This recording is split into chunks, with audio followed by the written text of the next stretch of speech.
L'ADIR, avec le soutien de l'Europe et de la région Réunion, présente les nouveaux défis. La rivière des Galets, reliant par son lit Mafate au littoral. Et sur ses berges, située au cœur du couloir des oiseaux migrateurs, une zone d'activité portoise, celle de l'écoparc, avec ses industries et donc ses éclairages. Alors ici on est dans un corridor écologique dans lequel on a notamment des oiseaux qui vont transiter par ce corridor. Ils sont parfois plusieurs milliers par nuit. Ce sont des oiseaux marins. On peut parler notamment du pétrel de Barreau, alors ce n'est pas le seul. En fait, lui, il va être affecté par la pollution lumineuse, notamment lors de son envol lorsqu'il est juvénile, parce qu'il va avoir des yeux qui vont être faiblement développés. Et donc il va confondre la lumière artificielle qu'on va retrouver sur le littoral, des éclairages publics, la lumière des privés, des stades aussi, avec la lumière naturelle de la Lune et des astres qui vont se refléter sur l'océan. Et c'est ce qui va faire que finalement il va s'échouer sur le littoral. Donc c'est pour cela qu'on est ici, c'est pour essayer de réduire la quantité de lumière, de la pollution lumineuse, pour permettre d'améliorer la qualité de ce corridor écologique. L'ambition du parc national, accompagner le territoire dans sa transition lumineuse. Et ça commence d'abord par l'éclairage public de la zone, grâce à la télégestion.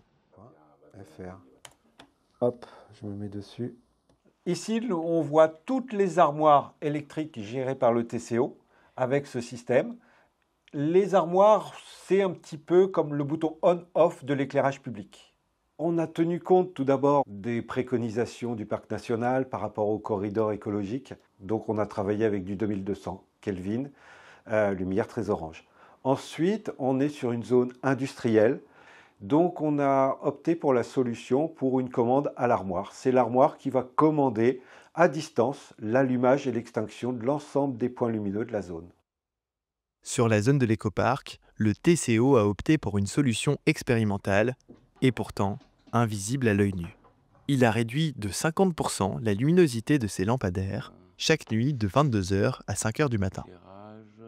C'est une zone déjà qui est un petit peu expérimentale, écoparc, de par sa vocation, parce que c'est de l'écologie industrielle. Donc on est déjà un peu dans le sujet déjà au niveau des entreprises. On est en partenariat depuis plusieurs années avec le parc national et en lien avec l'ADIR aussi. Donc c'est un peu une zone déjà qui est expérimentale, où on essaye de développer de nouvelles choses. Ça a coûté beaucoup moins cher de pouvoir mettre en place des dispositifs de télégestion, de réduction de l'éclairage, voire d'extinction. Donc on a ce double bénéfice en fait. Pour vous donner un ordre de grandeur, on est à peu près à 79-80 € par an par point lumineux en coût de fonctionnement sur l'ancien système. Et là, on est passé aux alentours de 12-15 €. Donc c'est divisé par 6. Qui dit zone d'activité dit industriel. Et ils ne peuvent pas tous éteindre leurs éclairages à cause des chantiers de nuit. Alors, certains volontaires cherchent d'autres alternatives. C'est le cas de Self-Signal, entreprise de fabrication de mobilier urbain et de panneaux de signalisation.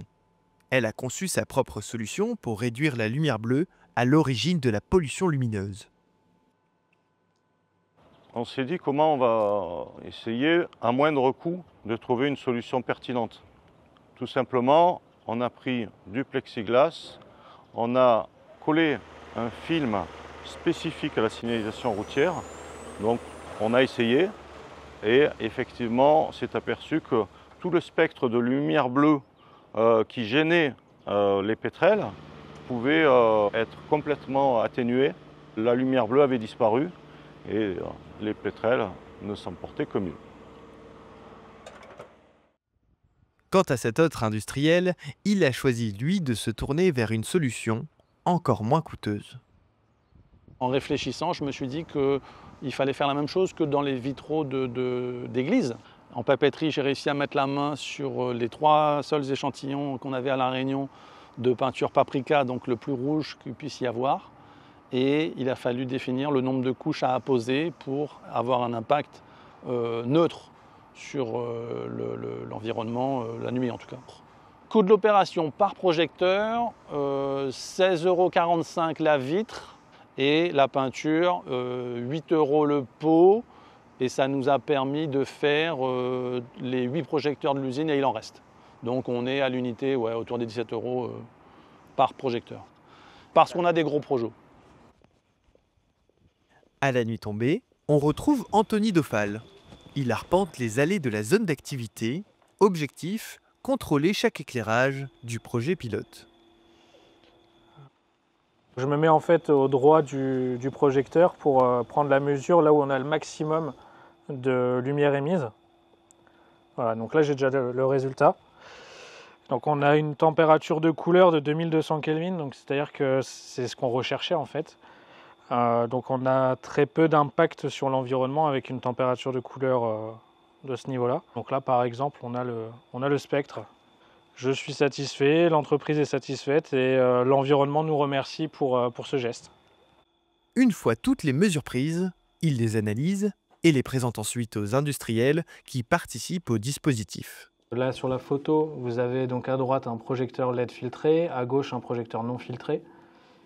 Donc ici on a les spectres avant et après pose du filtre. Donc avant on a la courbe blanche. En noir, c'est la courbe avec le filtre qui a été posé. Et on peut voir ici que la lumière bleue disparaît lorsqu'on utilise le filtre. Encore une fois, la lumière bleue qui est la lumière qui pose problème pour la protection de l'environnement. Un projet pilote mené grâce à une collaboration entre le Parc national d'un côté et l'ADIR de l'autre, l'Association pour le développement industriel réunionnais. Comme j'accompagne les industries pour la réduction d'énergie, l'éclairage est une source de consommation. Donc quand je cible une industrie qui a prévu de faire un relamping ou qui a prévu une action d'économie d'énergie, je vais intégrer des propositions de réduction de pollution lumineuse dans la démarche. Donc la solution qui a été choisie est d'une facilité qui, je pense, demande peu d'investissement pour être ensuite partagée à l'ensemble du territoire. Une expérimentation concluante sur la zone de l'écoparc, il se tourne désormais vers Cambé et espère étendre le dispositif à toutes les zones d'activité de l'île très prochainement. L'ADIR, avec le soutien de l'Europe et de la région Réunion, vous a présenté les nouveaux défis.